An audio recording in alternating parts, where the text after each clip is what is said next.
Welcome दोस्तों। आज इस वीडियो में हम लोग सीखेंगे इनिशियल पाइल लोड टेस्ट का बारे में। ओके एंड इसके लिए IS 2911 part 4 and MORTH guideline क्या क्या है, IS 2911 पार्ट 4 क्या बोलता है इनिशियल पाइल लोड टेस्ट का बारे में, and test pile working pile में अंतर क्या है। टेस्ट पाइल में जब हम लोग टेस्ट करेंगे उसका ऊपर कितना लोड लगेगा, वर्किंग पाइल का ऊपर कितना लोड लगेगा, सेफ लोड हम लोग कैसे कैलकुलेट करते हैं, कितना फाइनल लोड होना चाहिए, and initial pile load test site में कैसा होता है वो भी एक वीडियो देखेंगे हम लोग साइड में कैसे करते हैं, एंड अलाउएबल सेटलमेंट कितना है, सेफ लोड कैलकुलेशन हम लोग कैसे कैलकुलेट करते हैं, ये सब डिटेल में हम लोग आज देखेंगे। चलिए let's go one by one. देखिए पाइल टू टाइप का होता है, टेस्ट पाइल है, एक वर्किंग पाइल है।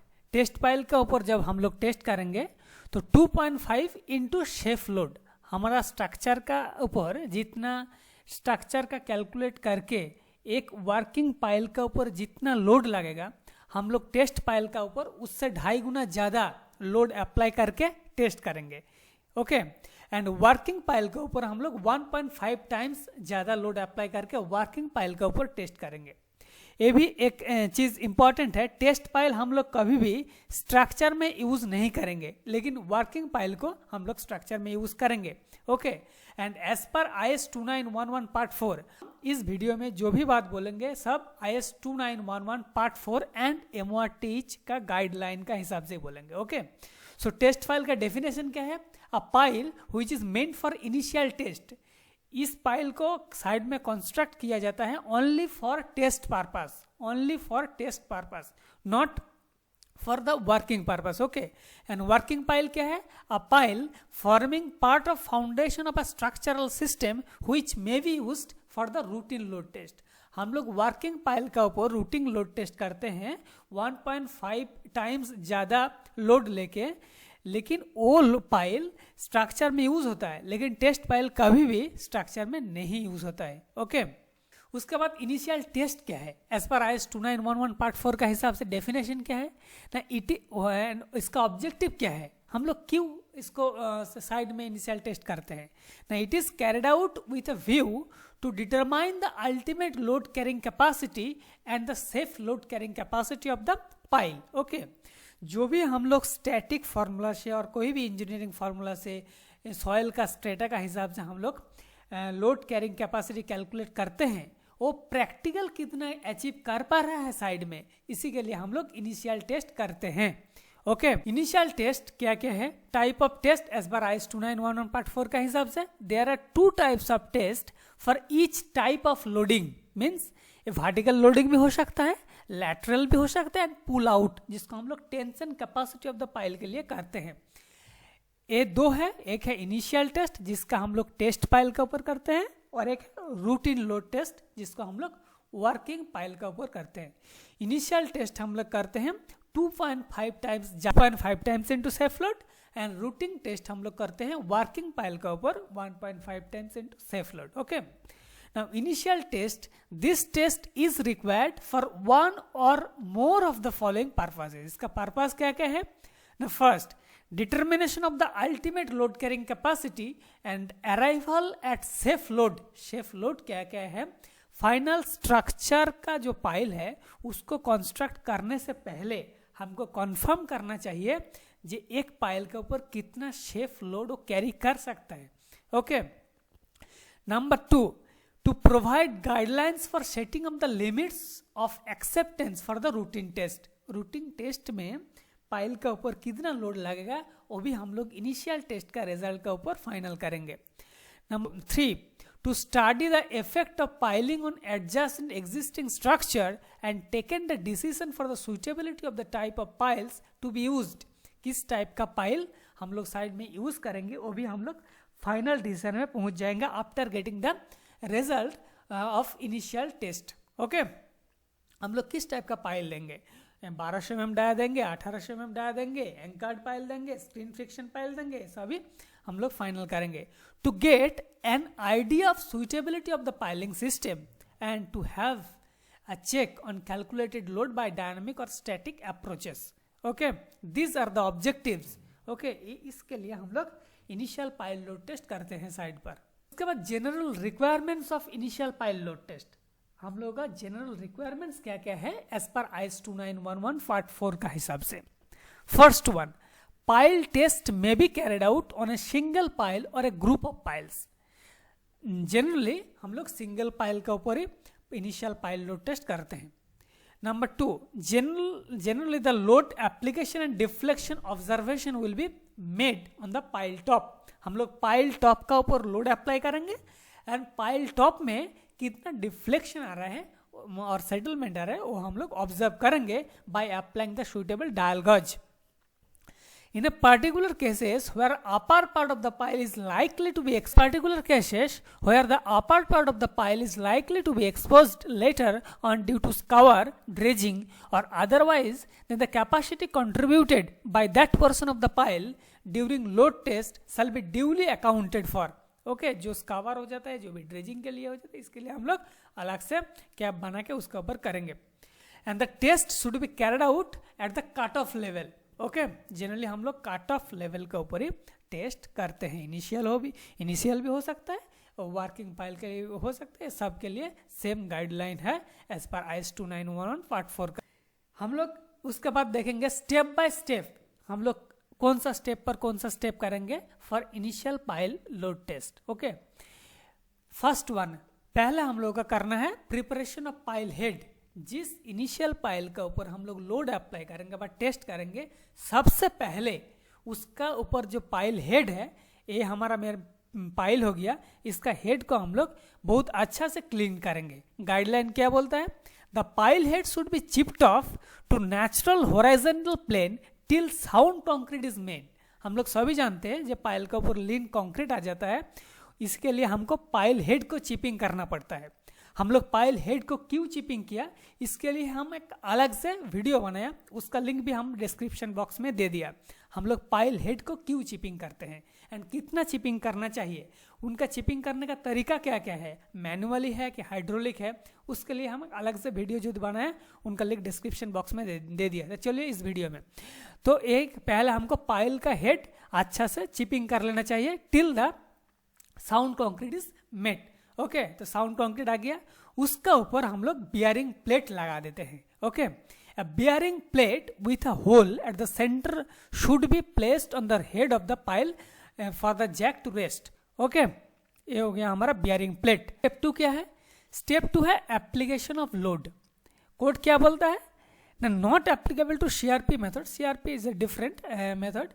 The test should be carried out by applying a series of vertical downward incremental load, each increment being of about 20% of the safe load on the pile.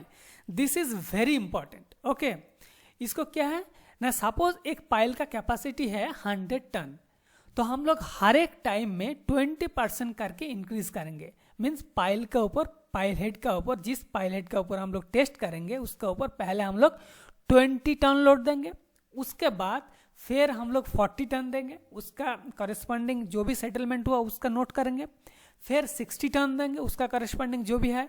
ऐसा code बोलता है vertical downward incremental load, each increment being of about 20% of the safe load.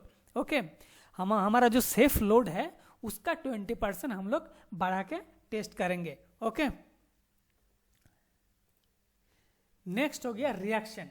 हम लोग का reaction कैसे हम लोग generate करेंगे, जो पाइल का हेड का ऊपर जो हम लोग बाय जैकिंग रिएक्शन देंगे वो रिएक्शन कैसे आएगा।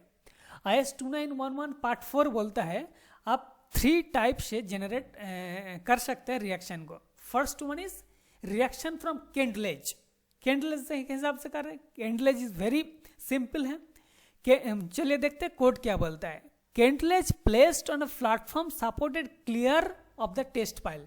टेस्ट पाइल का ऊपर हम लोग, ये नीचे के टेस्ट पाइल है। ओके, टेस्ट पाइल का ऊपर हम लोग पूरा लोड, जितना भी लोड है, रिक्वायर्ड लोड है, उसका हम लोग एक प्लेटफॉर्म बना देंगे। प्लेटफॉर्म का ऊपर वो लोड हम लोग मौजूद करेंगे।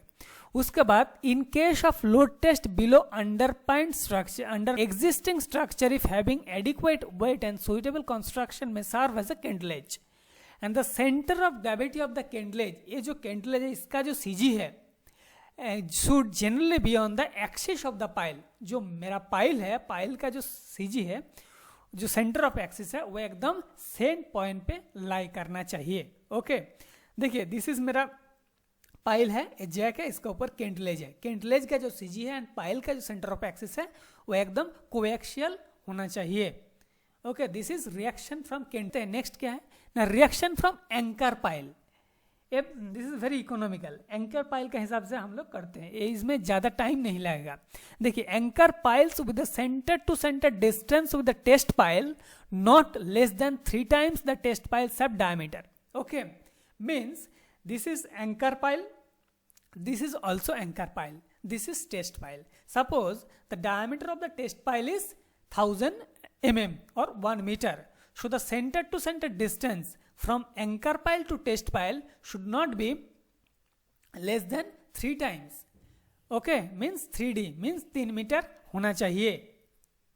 And this is also a modern technology for doing the initial pile load test and generating reaction from the anchoring. Okay इस भी हम लोग एंकरिंग कर सकते हैं, एकदम ग्राउंड के ऊपर हम लोग इसको इंसर्ट करके, okay by applying a certain development length as पर the soil strata. Okay next है रिएक्शन फ्रॉम रॉक एंकर्स। ये भी one kind of anchor piles जैसा है। Okay and the reaction to be, उसके बाद this is very important, reaction हमको कितना के लिए अवेलेबल रहना चाहिए। The reaction to be made available for the test should be 25% more than the final test load propose to be applied. Okay देखिए suppose मेरा शेफ लोड है 100 ton, तो इनिशियल टेस्ट होगा 100 × 2.5 मीन्स 250 टन। हमारा reaction कितने के लिए available होना चाहिए, 250 × 1.25 मीन्स 25% मोर होना चाहिए। साइड में कैसे हम लोग इनिशियल पाइल लोड टेस्ट करते हैं, देखिए ये डायल गॉज है,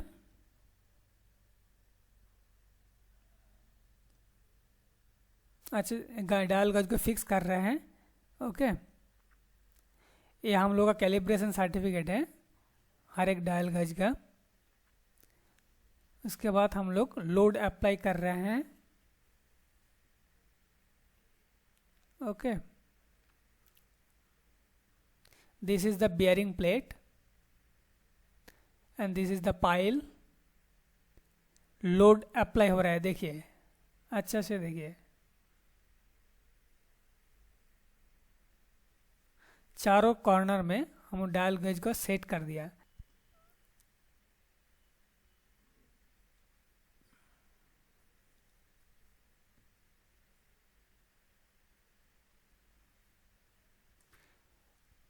एंड ये एक्चुअली कैंडलेज मेथड से रिएक्शन को जनरेट कर रहा है। Next this is very important, ये नेक्स्ट 4 पॉइंट है allowable settlement and safe load.